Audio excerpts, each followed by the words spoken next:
কোনো লোক কোনো মহিলাকে ধর্ষণ করে সেই লোককে মৃত্যুদণ্ড দেওয়া হবে। আসসালামু আলাইকুম ভিউয়ার্স, আশা করি আল্লাহর রহমতে সকলেই সুস্থ আছেন, ভালো আছেন। আজকের ভিডিও টপিকটা হলো একজন দর্শনকারীর শাস্তি কী হওয়া উচিত। তো এই বিষয়ে বিস্তারিত আলোচনা করবেন ডাক্তার জাকির নায়ক। প্রতিনিয়ত আমাদের সমাজে দর্শন বেরিয়ে চলেছে, যেমন আমাদের বাংলাদেশ, তারপর হচ্ছে ইন্ডিয়া, এমন অনেক দেশই আছে যে দর্শন দিন দিনই বৃদ্ধি পাচ্ছে। এই যেমন শিশু কিশোর থেকে শুরু করে মানে কোনো শ্রেণীর লোকেরাই বাদ যায়নি এই দর্শন বন্ধের জন্য। আমরা যদি কোরআনের আইন চালু করি বা কোরআনের আইন চালু হয়, তো অবশ্যই দর্শন বন্ধ করা যেতে পারে। তো এই বিষয়ে বিস্তারিত আলোচনা করবেন ডাক্তার জাকির নায়ক। তো চলুন দেরি না করে আমরা ভিডিওটা দেখি। আর এই ভিডিওর অরিজিনাল লিঙ্ক আমার ডিসক্রিপশনে দেওয়া আছে, আপনারা চাইলে চেক আউট করে আসতে পারেন। তো ধন্যবাদ সবাইকে। তো চলুন দেরি না করে ভিডিওটা দেখি। ইসলামিক শরিয়া বলছে যদি কোনো লোক কোনো মহিলাকে ধর্ষণ করে সেই লোককে মৃত্যুদণ্ড দেওয়া হবে। লোকে হয়তো বলবে মৃত্যুদণ্ড এই একবিংশ শতাব্দীতে? ইসলাম একটা বর্বর ধর্ম, এটা একটা নিষ্ঠুর আইন, এটা একটা বর্বর ধর্ম। আপনারা জানেন যে আমেরিকা এখন পৃথিবীর সবচেয়ে উন্নত একটা দেশ, আর সেই দেশে অনেক বেশি পরিমাণে ধর্ষণ হয়। পরিসংখ্যান আমাদের বলছে যে প্রতিদিন গড়ে 1900 জনেরও বেশি মহিলা ধর্ষিত হয় প্রতিদিন। প্রতি 1 মিনিট 18 সেকেন্ডে একজন মহিলা ধর্ষিত হয়। আমরা যতক্ষণ এই অডিটোরিয়ামে আছি প্রায় 2.5 ঘন্টারও বেশি সময় কতজন মহিলা ধর্ষিত হয়েছে? কতজন? 100 জনেরও বেশি আমেরিকাতে।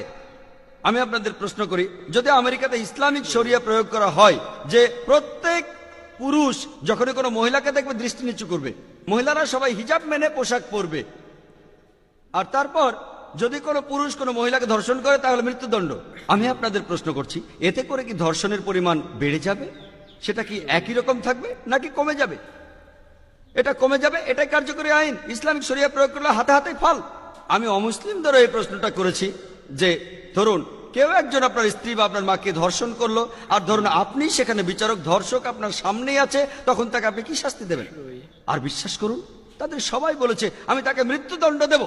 কেউ এমনও বলেছে যে তাকে অত্যাচার করে হত্যা করব। তাহলে কেন এই দুমুখ নীতি? যখন অন্য কারো স্ত্রীকে ধর্ষণ করা হচ্ছে তখন মৃত্যুদণ্ড একটা বর্বর আইন, আর যখন নিজের স্ত্রীকে ধর্ষণ করছে তখন আপনি বলছেন নিজেই মৃত্যুদণ্ডের কথা। কেন আপনাদের এই দুমুখ নীতি?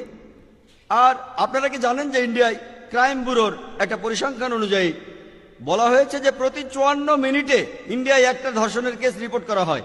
আসলে কতগুলো হচ্ছে? আরো অনেক বেশি, রিপোর্ট একটা।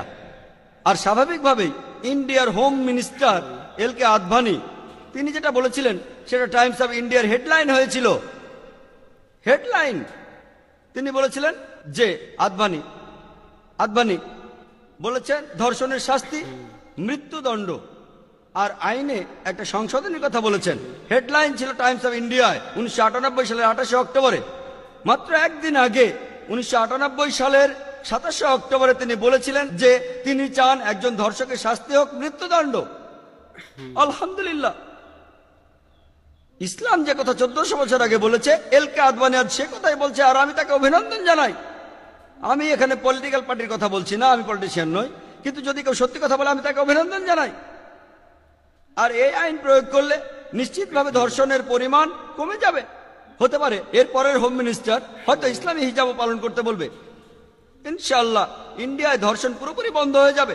তারা ইসলামের কাছাকাছি আসছে, তাই অভিনন্দন জানাই। এসো সেই কথায় যাহা আমাদের এবং তোমাদের মধ্যে এক।